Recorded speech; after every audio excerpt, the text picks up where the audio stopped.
से राहतें होगी। ये सुना है कि बहुत घोर अंधेरी होगी। ये सुना है कि बहुत घोर अंधेरी होगी।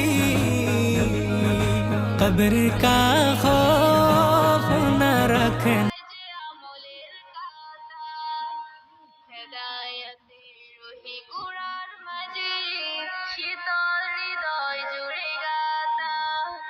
হরফে হরফে তার নেকির